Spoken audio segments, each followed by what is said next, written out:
Assalamu alaikum everyone. Hope you all are doing well. So this is me Mohammed Abrar, your tutor for CSIP 3.1 course. So आज हमारा topic होगा weld repairs and residual stresses and distortion. Let's talk about weld repair first. So what is a weld repair?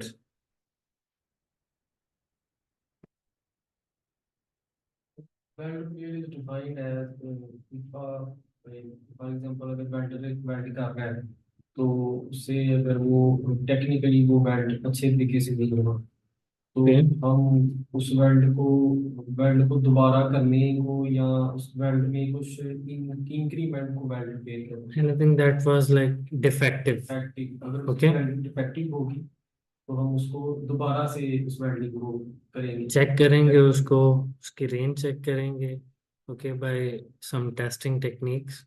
उसके बाद decide करेंगे कि आया हम इसको रिपेयर कर सकते हैं या नहीं कर सकते। पहली चीज़ तो इस डिसीजन पे आती है। तो अगर वो विद इन रेंज है और आपकी कॉस्ट को भी कवर कर रहा है तो फिर हम जाएंगे रिपेयर की तरफ। तो weld repair can be relatively straight forward activity, लेकिन बाज़ औक़ात ये बहुत कॉम्प्लेक्स भी हो जाती है और डिफरेंट इंजीनियरिंग डिसिप्लिन्स भी इन्वॉल्व करने पड़ते हैं आपको for a successful outcome. So analysis of a defect type may be carried out by QC department to discover the likely reason for their occurrence.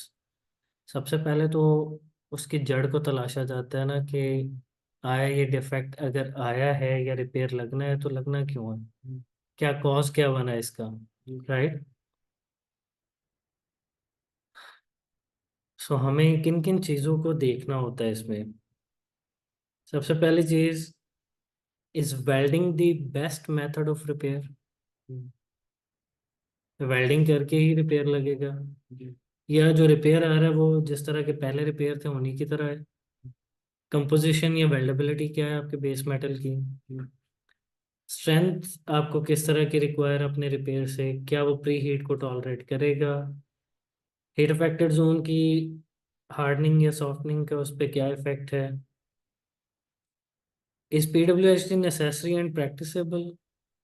This is a very important point जी कि आया PWHD ज़रूरी है या नहीं, और उससे भी पहले कि वहाँ पे हो सकती है या नहीं। एक्सेस की लिमिटेशन है, अगर एक्सेस की लिमिटेशन है तो फिर हम वहाँ पे नहीं कर सकते। ओके, अगर एक्सेस होगी तो तब की जा सकती है। तो will fatigue resistance of repair be adequate, क्या उसकी फटीग रेजिस्टेंस इतनी अच्छी होगी। Will the repair resist its environment, अपने इन्वायरमेंट को रेजिस्ट कर सकेगा या नहीं। And can the repair be inspected and tested, फिर हम उसकी टेस्टिंग वगैरह कर सकते हैं या नहीं कर सकते। सो प्रॉब्लम्स कहाँ पे होती हैं। प्रॉब्लम सबसे बड़ी है हीट फ्रॉम वेल्डिंग में इफेक्ट डायमेंशनल स्टेबिलिटी, राइट। जी सर तो रिपेयर्ड असेंबली की अगर डायमेंशनल स्टेबिलिटी जो है वो इफेक्ट हो जाती है तो वो भी डिस्टर्बेंस। हीट की वजह से यील्ड स्ट्रेंथ डाउन आना शुरू हो जाती है तो डेंजर ऑफ कोलैप्स है। तो जब रिपेयर लगता है तो उस पर सपोर्ट्स होती हैं। ओके, तो filler material used on dissimilar weld में लीड टू गैल्वेनिक करोजन। अब करोजन होना शुरू हो जाती है, वाई, बिकॉज पोटेंशियल डिफरेंस आ जाता है दो मेटल्स में, एक ज़्यादा रिएक्टिव है एक नोबल है, तो उनमें गैल्वेनिक सेल डेवलप हो जाता है। लोकल प्री हीट में include residual stresses. Local pre heat भी अगर करेंगे तो नॉन यूनिफॉर्म स्ट्रेसेस आएंगी। और जो आपकी वेल्ड मेटल की कॉस्ट है जो आप लगाते हैं like during a weld joint repair, ये रीच कर जाती है up to 10 times the original weld metal cost. जितनी आपकी ओरिजिनल वेल्ड मेटल की कॉस्ट है उससे 10 गुना ज़्यादा बढ़ जाती है, बिकॉज उसमें काफ़ी ज़्यादा चीज़ें आ जाती हैं। इंस्पेक्शन आ जाती है, थर्ड पार्टी इंस्पेक्टर्स होते हैं, उनकी पेमेंट्स होती हैं, इक्विपमेंट्स हैं, ठीक है, इंस्पेक्शन है, इजाफी टेस्टिंग्स हैं। ओके, तो वो कॉस्ट काफ़ी ज़्यादा बढ़ जाती है फिर। सो रिपेयर लगाने के लिए सबसे पहले आप क्लीन करेंगे रिपेयर एरिया, रिमूव करेंगे किसी किस्म का पेंट या कोई ग्रीस होगी, डिटेल्ड असेसमेंट होगी, और इसमें आप नॉन डिस्ट्रक्टिव एग्जामिनेशन मेथड्स को यूज़ करते हैं। जी जब एक दफ़ा एस्टेब्लिश हो गया, पता चल गया कि यहाँ पे है, उसके बाद excavation site must be clearly identified and marked out. उसको अच्छे से आपने मार्क आउट कर लेना है, और उसके बाद एक्सकेवेशन प्रोसीजर भी रिक्वायर होगा। लाइक आप उसको ग्राइंडिंग करते हो, प्री हीट की रिक्वायरमेंट है या नहीं, आर्क एयर गॉजिंग से कर रहे हो, किस तरह से करोगे, ये सारी चीज़ें आपको कंसिडर करनी पड़ेंगी। Non-destructive examination should be used to locate defect and confirm its removal। अब बार बार उसको रिमूव करोगे और चेक करोगे, मेक श्योर करोगे कि पूरा डिफेक्ट अंदर से निकल चुका है या नहीं निकला है, right. So a weld repair procedure or method statement with the appropriate welding process, consumable, technique, controlled heat input and interpass temperatures etc. will need to be approved। तो ये सारी चीज़ें आपको, यानी पूरा का पूरा आपका वेल्ड रिपेयर का जो प्रोसीजर है वो अप्रूव्ड होना चाहिए, अनअप्रूव्ड नहीं यूज़ करेंगे। वेल्ड रिपेयर में be use to improve weld profiles or extensive metal removal। Okay, repair to fabrication defects are generally easier than repair to service failures। तो दो तरह के हमारे पास रिपेयर्स आते हैं, कौन कौन से? एक है जो प्रोडक्शन में आता है, और एक है जो इन सर्विस आता है। जी जी। ओके, मुझे बता सकते हो कि इनमें से ज़्यादा कॉम्प्लेक्स नेचर का कौन होगा, ड्यूरिंग प्रोडक्शन या इन सर्विस? इन सर्विस वाला। उसकी रीज़न क्या है कि ड्यूरिंग प्रोडक्शन अभी उसकी असेंबलिंग वगैरह नहीं हुई है, कुछ नहीं हुआ है, तो उसको आप इजीली जिस पोजीशन पे आप लग रहे थे या जो प्रोसीजर आप फॉलो कर रहे थे, माइट पॉसिबल उसी प्रोसीजर पे आप दोबारा उसका रिपेयर लगा लो। लेकिन जब इन सर्विस होता है तो तब आपको नहीं पता कि जो कंपोनेंट आपने फ्लैट में वेल्ड किया अभी वो जाके ओवरहेड में लगा हो। अब आपको रिपेयर लगाना है तो उसके लिए आपको सारी चीज़ें भी चेंज करनी पड़ सकती हैं। मटेरियल तो वही है ना, वो तो हमारी मजबूरी है कि वही रखेंगे। अब उस पे वेल्डिंग प्रोसेस चेंज हो सकता है, कंज्यूमेबल चेंज हो सकते हैं, एम्पेरेज वोल्टेज ट्रैवल स्पीड चेंज हो सकती है, राइट। काफ़ी चीज़ें जॉइंट में चेंजिंग आ सकती है, इन चीज़ों को कंसिडर कर सकते हैं।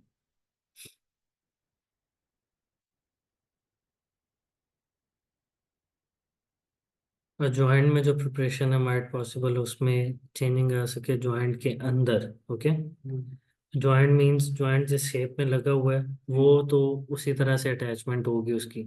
हाँ, प्रिपरेशन आप उससे अच्छी कर सकते हो। जी, सही है। So main problem with repairing a weld is the maintenance of mechanical properties। Mechanical properties achieve होना ये मेन पार्ट होता है कि जितनी आपको पहले स्ट्रेंथ मिली थी उसी तरह से आपको अगेन स्ट्रेंथ मिलनी चाहिए, वो क्वालिफाई करनी चाहिए। During the inspection of removed area prior to welding, the inspector must ensure that defects have been totally removed and the original joint profile has been maintained as close as possible। तो as close as possible भी अगर जितना original joint की strength थी वहां तक आ जाता है तो it is okay. In the event of repair, it is required authorization and procedure for repair, right। Work permit लेने पड़ते हैं आपको, लैंड्स वगैरह की फ्लशिंग के लिए, जो भी काम करना है उसके लिए आपको परमिट इशू करवाना पड़ता है। Removal of material and preparation for repair, then monitoring of repair weld, testing of repairs, visual कर लें या एनडीटी कर लें।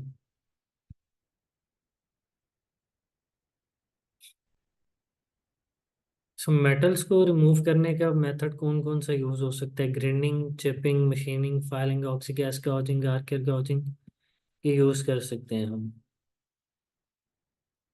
दो टाइप्स हैं, प्रोडक्शन है और इन सर्विस है।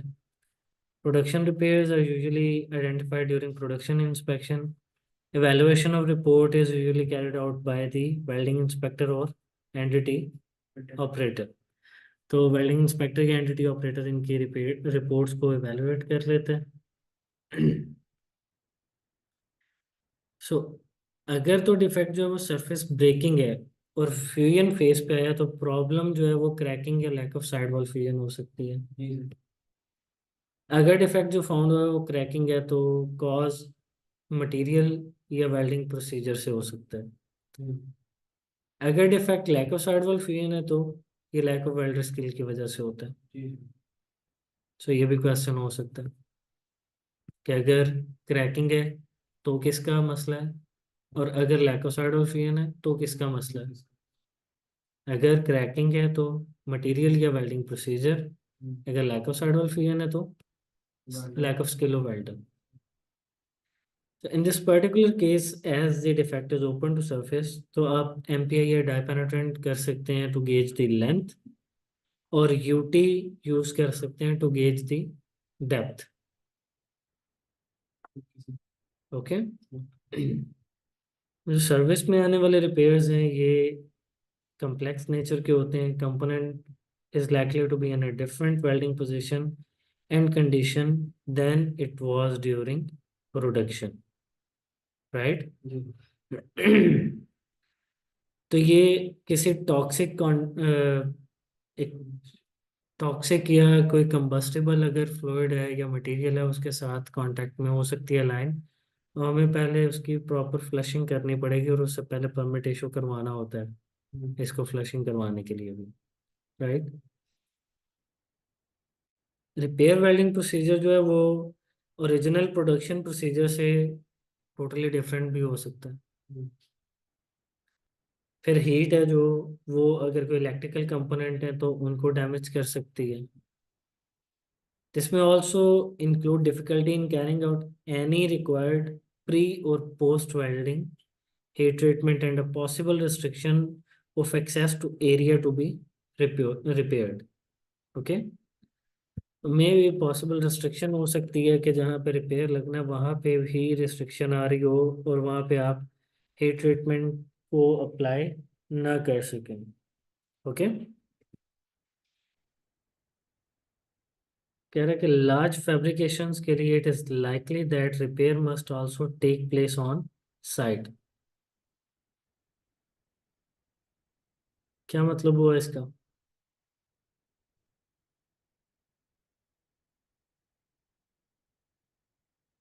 ही is saying that large fabrications के लिए repair must take place on site, site पे ही आ जाना चाहिए, and without a shutdown of operations which may bring other element that need to be considered। तो लार्ज फैब्रिकेशंस के लिए जब आप प्रोडक्शन में काम कर रहे हैं ना तो वहीं पे अगर रिपेयर आता है तो उसको वहीं पे वाइंड अप करें। लाइक वो जब प्लांट रनिंग में आता है तो उसमें जाके नहीं आना चाहिए, सारी चीज़ें आप पहले से ही उसको कंसिडरेशन में लेके आए। अभी नॉर्मली क्या चल रहा है, नॉर्मली मॉडर्न लाइंस में, मॉडर्न जो प्लांट्स बन रहे हैं उनमें डाइवर्जन लाइंस हैं। डाइवर्जन लाइंस इस तरह से हैं कि अगर फॉर एग्जांपल किसी जो आपकी लाइन है उसमें कहीं पे लीकेज की प्रॉब्लम आ जाती है, अब हम वहाँ से उसको बंद नहीं करेंगे क्योंकि प्लांट को अगर शट डाउन कर दिया ना तो एक दिन में अरबों खरबों का नुकसान होता है। तो इसलिए हम वो रिस्क नहीं ले सकते, तो इसीलिए डाइवर्जन चैनल्स हैं अभी, कि एक लाइन अगर ख़राब हो गई है ना, या लाइक उसमें कहीं पे कोई लीकेज की प्रॉब्लम आ रही है तो उसको क्लोज कर दिया, उसको रास्ता डाइवर्ट करके दूसरी लाइन से गुजार दिया। काम बंद नहीं करना। काम बंद नहीं कर सकते, प्लांट को शट डाउन नहीं कर सकते, उसका जो फाइनल साल बाद आना है शट डाउन, वो उसी पे उसकी रिपेयरिंग होगी, सारा कुछ होगा। सही है। सो कुछ फैक्टर्स हैं जिन्हें हमें कंसिडर करना होता है। Most important, is it financially worthwhile, क्या ये इस काबिल है। इन स्ट्रक्चरल इंटेग्रिटी भी अचीव्ड अगर आइटम को रिपेयर करते हैं। Are there any alternatives to welding, अगर पॉसिबल है पार्ट रिप्लेस हो रहा है उसी प्राइस में तो आप पार्ट को रिप्लेस करवा लो, is it is more better.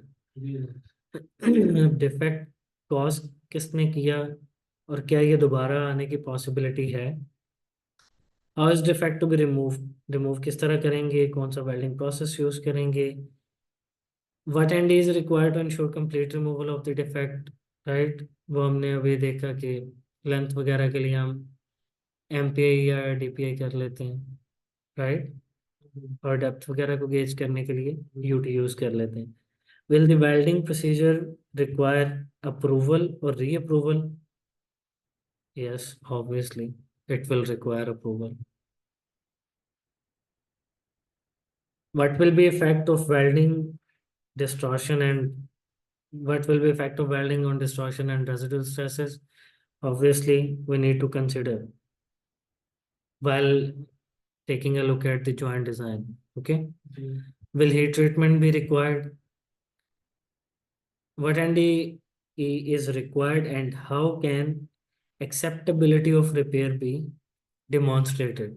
कि अब रिपेयर एक्सेप्ट होगा या रिजेक्ट होगा वो किस तरह से देखेंगे। Will approval of the repair be required? If yes, how and by whom? तो अगर will approval of the repair be required, किससे अप्रूवल लेंगे और कौन इसको अप्रूव करेगा, right. So use of approved welders necessary, dressing the weld and final visual, entity process or technique prepared, carried out to ensure that defect has been repaired successfully. Okay. Any post-repair heat treatment is required or not. Final entity procedure or technique prepared and carried out after heat treatment requirements. heat treatment के बाद final entity आप देखेंगे। Applying protective treatments like उसकी painting वगैरह जो होगी वो require है तो वो करेंगे। Appropriate means suitable for all alloys that are being repaired and may not apply in specific situations. तो अगर अप्रोप्रिएट मीन्स उसको देख के लगाना है, ऐसा नहीं कि मैंडेटरी लगा दिया।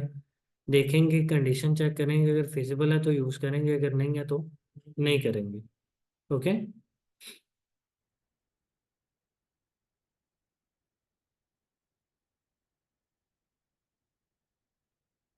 सर रिपेयर का प्रोसीजर कौन बनाएगा?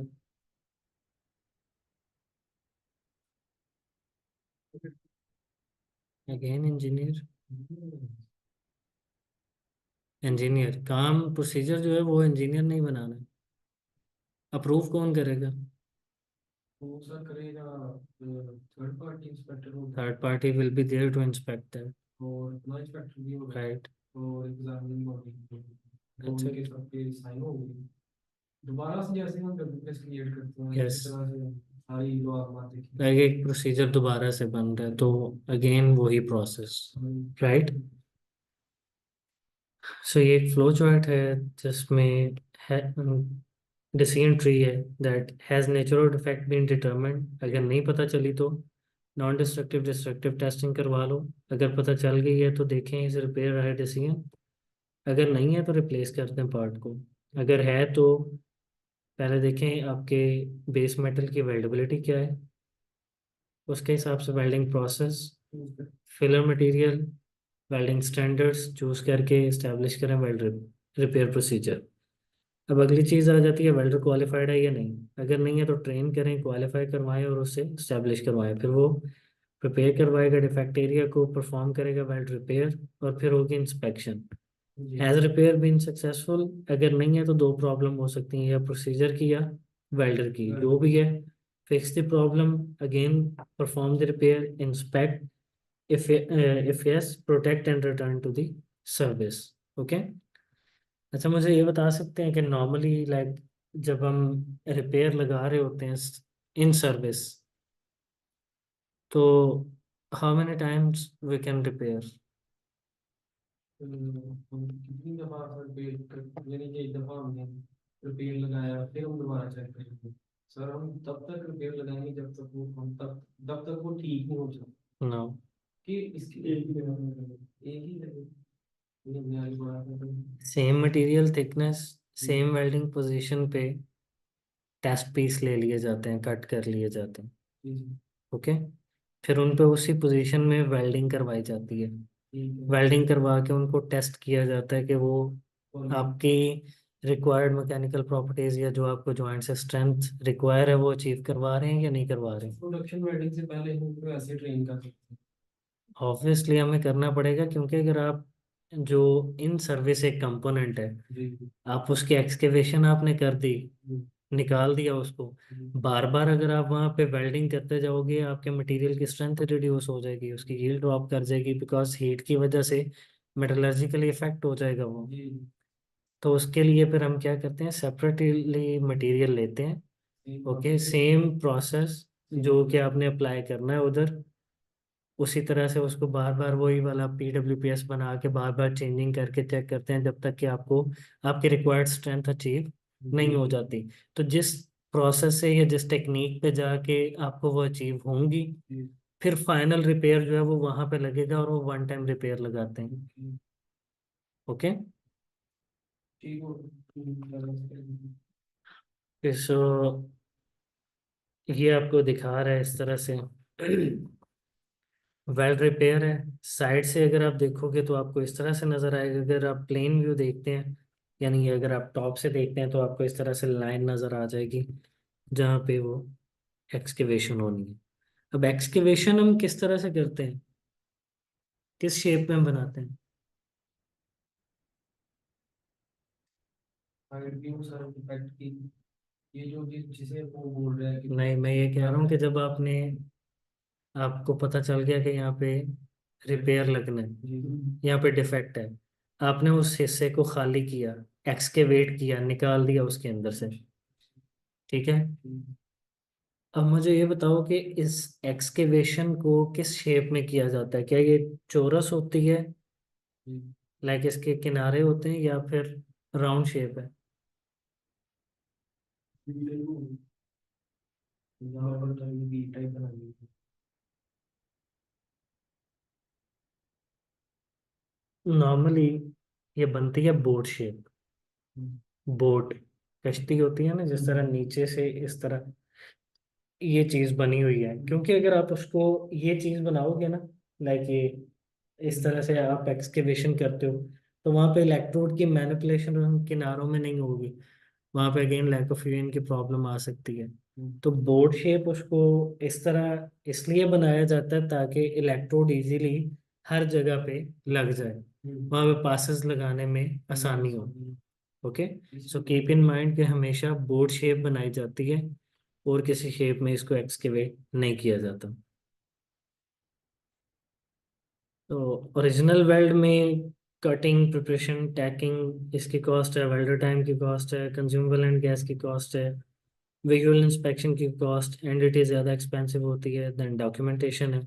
जबकि वेल्ड रिपेयर में आपको एनसीआर की cost, inspector identify the repair area उसकी cost, inspector mark out the area उसकी cost, welder remove defect cost, then inspector visual inspection, then entity, okay, inspector monitor weld repair उसकी cost, welder का time, consumable and gas, inspector की visual inspection again, entity की cost होगी, extra repair की documentation, और penalty जो उस पर एंटिटी आती है उसकी कॉस्ट।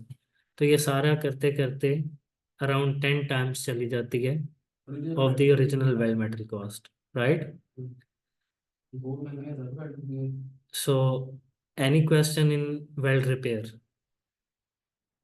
सर एक दफा ना वो जो था कैपिटल अमेरिका इन सर्विस और प्रोडक्शन, उसमें ढंग से एक लाइन के साथ बता रहे हैं कि इन प्रोडक्शन में सर्विस। प्रोडक्शन, जब आप बना रहे होते हो ना किसी चीज़ को, प्लांट में अभी वेल्डिंग हो रही है, कंपोनेंट्स को जोड़ा जा रहा है, जी। ठीक है, अभी वो है, अभी उसकी असेंबली नहीं हुई, भी फिटअप नहीं हुआ। फिटअप नहीं हुआ, यानी fit up in sense hmm, welding हो गई है, लेकिन अभी जाके उसने जहाँ पे ऑथेंटिक प्लेस पे जिधर उसने जाके लगना है वहां पे नहीं उसको फिट किया गया है। ओके। वहां पे फिट करके जब उसमें फ्लूइड फ्लो कर जाएगा ना, अब वो इन सर्विस है। हम्म, ठीक है जब सर। उसमें से कोई चीज, कोई मटेरियल पास नहीं कर रहा, अभी उसकी फैब्रिकेशन चल रही है, हम्म, उसको हम बोलते हैं प्रोडक्शन। ओके। ओके, जी sir. Any other question. No sir, thank you. Okay, let's go to the next chapter, that is residual stresses and distortion.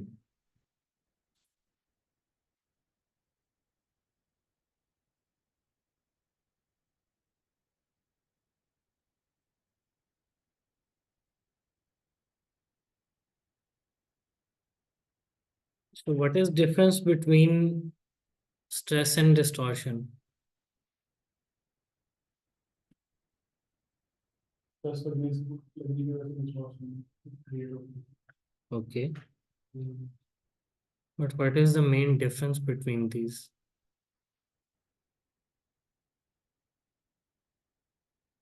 Stress जो अपनी सब इनिशियली होती है उसकी distortion करने आपको उसके स्टेज होती है मतलब आपको वो लेक्चर में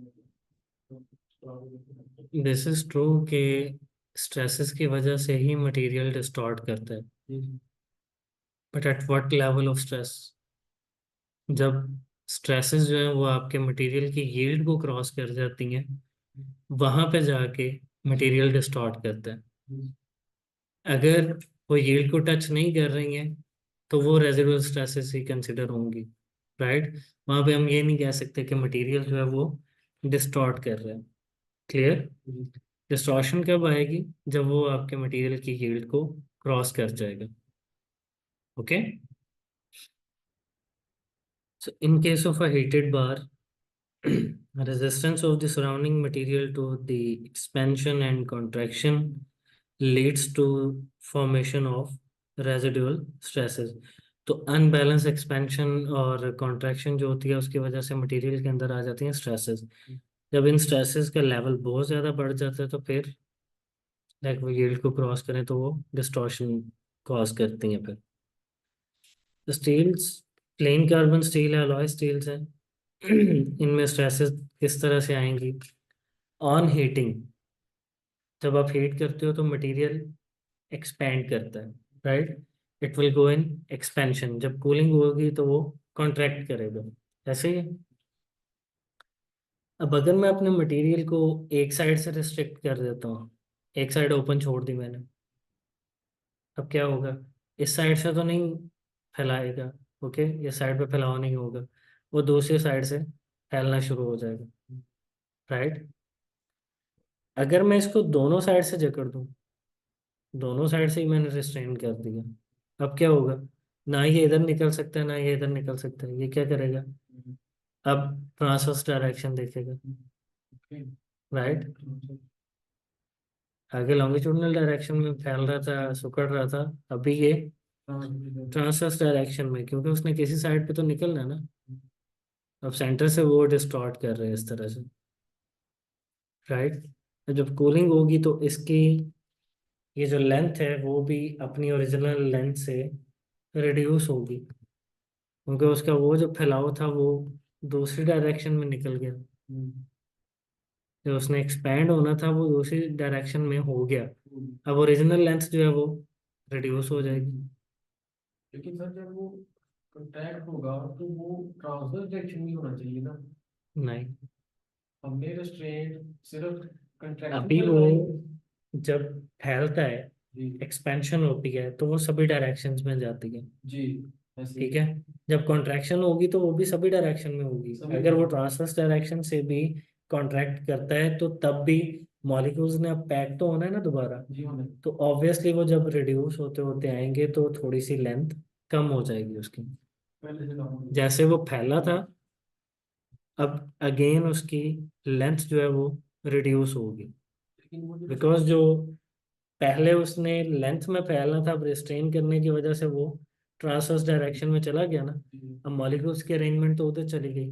हाँ वो चलेगी। तो अब जब कॉम्पैक्टनेस होगी, जब कॉन्ट्रैक्शन होगी, वो सिकुड़ेगा ना। जगह खाली तो होगी। वो जगह जो एक्सपेंशन में गई हुई है, जब वो पैकिंग होगी दोबारा क्लोज आएंगे मॉलिक्यूल्स ऑन कॉन्ट्रैक्शन, जी तो वो क्या होगा? उसकी ओरिजिनल लेंथ जो है वो रिड्यूस जी होना शुरू हो जाएगी। जी, okay. So ambient temperature, if we heat to 400 degrees Celsius, cool with restraint. So resistance of surrounding material to expansion and contraction lead to formation of residual stresses. So hot weld जब होता है तो वो expansion में इस तरह से show हो रहा है। कोल्ड वेल्ड बाजू का अनफ्यूज्ड है। Why? Due to low heat input, उसकी फ्यूजन नहीं हुई प्रॉपर। अगर फ्यूज होगा तो हर डायरेक्शन में उसको स्ट्रेसेस आएंगी, राइट? सो जितना लेंथी आप वेल्ड करते जाएंगे टेंसाइल जोन उतना ज़्यादा हाई होता जाएगा, बढ़ता जाएगा, राइट। सो लॉन्गिट्यूडनल रेजिडुअल स्ट्रेसेस, जो लॉन्गिट्यूडनल रेजिडुअल स्ट्रेसेस होती हैं आफ्टर वेल्डिंग, ये देख रहे हो कि टेंसाइल जोन की वजह से ये स्ट्रेसेस कहाँ तक जा रही हैं। Higher the heat input, wider the tensile zone, जितना ज़्यादा आप उसको हीट प्रोवाइड करोगे उतनी ज़्यादा मटेरियल के अंदर टेंशन आएगी, स्ट्रेसेस आएंगी। तो फिर इन्हीं पीक रेजिडुअल स्ट्रेसेस को कम करने के लिए हम क्या करते हैं, PWHT करवाते हैं। तो after PWHT peak residual stresses जो है वो आपके क्वार्टर से भी कम हो जाती हैं, right. Ji ji. Peak residual stress is less than a quarter of its initial. initial level. Clear? अब ये stresses इतनी undesirable क्यों हैं? Because they lead to distortion. इनकी वजह से डिस्टॉर्शन आती है, डायमेंशनल स्टेबिलिटी बिगड़ती है, इनकी वजह से ब्रिटल फ्रैक्चर आ सकता है, राइट।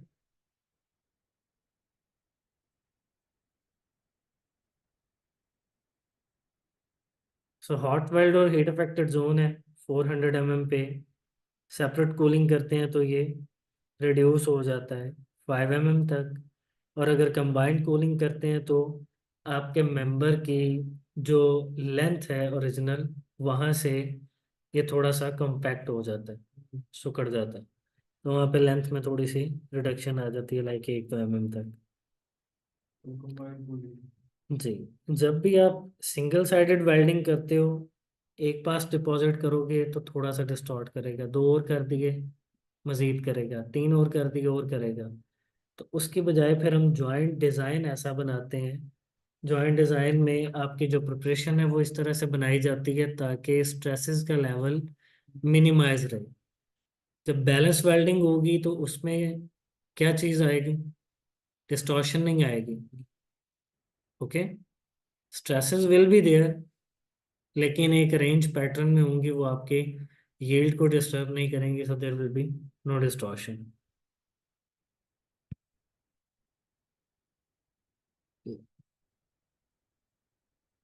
सो इससे बचने के लिए, डिस्टॉर्शन से बचने के लिए हम क्या करते हैं, use of fully welded strong bags.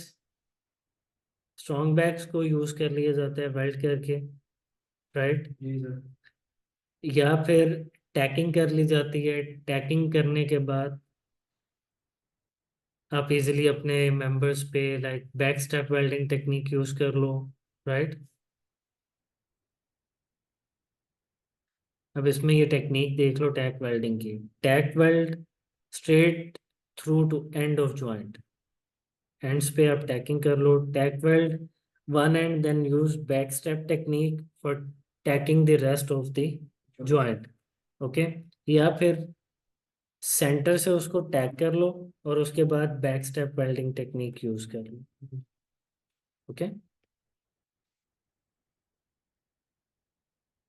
Distortion को इफेक्ट जो फैक्टर्स करते हैं उसमें पेरेंट मटेरियल की प्रॉपर्टीज हैं, amount of strain, joint design, fit up and welding sequence. Parent material की प्रॉपर्टीज में थर्मल एक्सपेंशन है, जितना ज्यादा फैलाव होगा उतनी ज्यादा स्ट्रेसेस आएंगी। यील्ड स्ट्रेंथ जितनी हाई वैल्यू उतनी ज्यादा स्ट्रेसेस। ऑस्मोलाइट स्टील स्पीड में ज्यादा आती है यस। क्योंकि उसका थर्मल एक्सपेंशन बहुत हाई है। एंड थर्मल कंडक्टिविटी, ये जिसकी लो है उसमें स्ट्रेसेस का लेवल लो रहेगा। तो इससे एक चीज क्लियर हो जाती है ना कि जिस भी मटेरियल की थर्मल एक्सपेंशन कोफिशिएंट ज्यादा है उसकी थर्मल कंडक्टिविटी पुअर है, राइट। सो इसके रिलेटेड भी क्वेश्चन कर सकता है, बोला है कि अगर एक मटेरियल है उसकी थर्मल कंडक्टिविटी पुअर है तो बताएं उसका coefficient of thermal expansion large होगा या लेस होगा, राइट। इसी को होल्ड करके भी क्वेश्चन हो सकता है। So keep in mind, joint design में वेल्ड मेटल का वॉल्यूम, वेल्ड मेटल का वॉल्यूम जितना ज्यादा रखेंगे उतने नंबर ऑफ पासेस लगाने पड़ेंगे, बट वर्सेस फिले या सिंगल वर्सेस डबल यूज कर लें। बट में ज़्यादा होता है, फिलेट में कम है, सिंगल में ज़्यादा होता है, डबल में कम है। तो यहाँ से आप बच सकते हैं। अमाउंट ऑफ स्ट्रेन अगर ज़्यादा करेंगे, लाइक अगर ज़्यादा थिकनेस है, तो वैसे ही मटेरियल की डक्टिलिटी कम होती है, तो वहाँ पे स्ट्रेसेस के चांसेस ज़्यादा होते हैं। जितना इंक्रीज करेंगे स्ट्रेसेस का लेवल बढ़ेगा। High level of strain lead to high stresses, and preheat में इंक्रीज लेवल ऑफ स्ट्रेसेस। बाज़ औक़ात आपकी प्री हीटिंग जो है वो भी लेवल ऑफ स्ट्रेसेस को इंक्रीज कर सकती है। हाउ? प्री हीटिंग अगर आप मैनुअल ऑपरेशन से करते हो तो उसमें भी लोकलाइज्ड मेथड है ना, तो उसमें नॉन यूनिफॉर्म स्ट्रेसेस आ जाएंगे, राइट। सो फिटअप अगर आप रूट गैप अपना इंक्रीज करते हो तो उसकी वजह से श्रिंकेज आएगी। सर रेस्ट्रेंट से हाई स्ट्रेसेस कैसे होंगे? रेस्ट्रेंट को हम यूज करते हैं इंट्रैक्शन से बचने के लिए। अगर हम हाँ, यहाँ बट आप देखो, आपने रिस्ट्रिक्शन दी है उसको, रिस्ट्रिक्शन दे रहे हो आप, उसकी मूवमेंट बिल्कुल भी नहीं है, तो उसमें स्ट्रेसेस ज़्यादा रिजाइड करेंगी as compare to the movable one. जितनी ज़्यादा रिस्ट्रेन करते जाओगे, हमने अभी एक एग्जांपल पहले पढ़ी है कि एक साइड से रिस्ट्रेन करता हूँ तो वो दूसरी साइड से फैल जाएगा, लेकिन दोनों से करूँगा तो अब स्ट्रेसेस अंदर लॉक हो गए, ज़्यादा स्ट्रेसेस इन ट्रैप हो गई। ओके, तो बहुत ज़्यादा रिस्ट्रेन नहीं करना है मेंबर को। रिस्ट्रेन भी एक लिमिटेड हद तक कर सकते हैं। ओके, फिटअप रूट गैप अगर आप इंक्रीज करोगे तो श्रिंकेज आएगी, जिसकी वजह से स्ट्रेसेस हैं। वेल्डिंग सीक्वेंस में नंबर ऑफ पासेस हैं, जी जी जितने नंबर ऑफ पासेस बढ़ाएंगे, हर पास जो है वो टोटल कॉन्ट्रैक्शन में एडिशन करेगा, बिकॉज हर पास पे एक हीटिंग और कूलिंग साइकिल है, राइट। तो जितने हीटिंग कूलिंग साइकिल्स उतनी ज़्यादा स्ट्रेसेस। ट्रैवल स्पीड जितनी फास्ट रखेंगे लेस स्ट्रेसेस होंगी, जितनी लो रखेंगे हीट इनपुट बढ़ेगी, ज़्यादा स्ट्रेसेस आएंगी, क्योंकि टेंसाइल जोन आपका वाइड होता जाएगा। और बिल्डअप सीक्वेंस आप उसको सिंगल साइडेड कर रहे हो या डबल साइडेड कर रहे हो, तो double sided is always best to avoid distortion, right.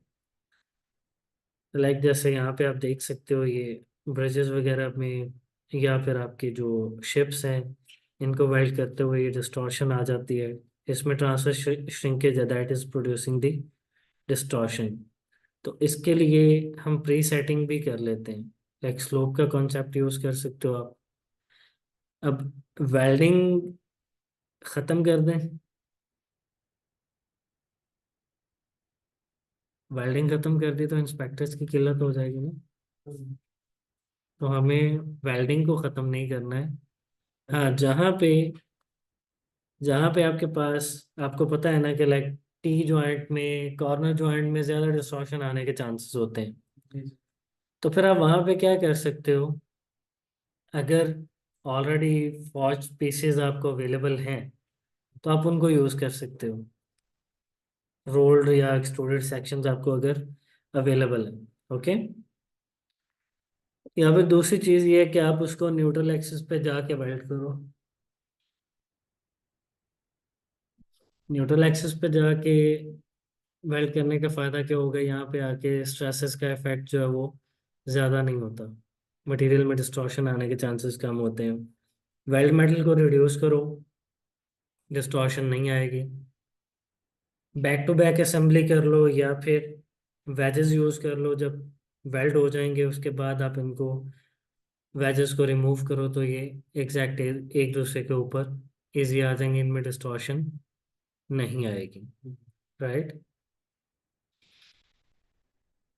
reduce number of weld runs required to make a weld. So angular distortion as a function of number of runs for a 10 mm leg length, like यहाँ पे जितने number of runs increase होंगे उतनी ज़्यादा distortion आएगी। So distortion prevention by fabrication technique, इसमें control welding technique use करते हैं, by use balance welding about the neutral axis and keeping runs to a minimum, यानी मिनिमम नंबर ऑफ रन। आप बारी बीड यूज कर लो, large weld bead use करोगे तो जहाँ दो हो रही थी वहां पे एक हो जाएगी। नंबर ऑफ वेल्ड रन जब रिड्यूस हो जाएंगे तो हीटिंग कूलिंग साइकिल भी रिड्यूस होंगे, तो स्ट्रेसेस कम आएंगी। So ultimately there will be no distortion. Then back step welding technique use की जा सकती है, स्किप वेल्डिंग टेक्निक यूज की जा सकती है। ओके,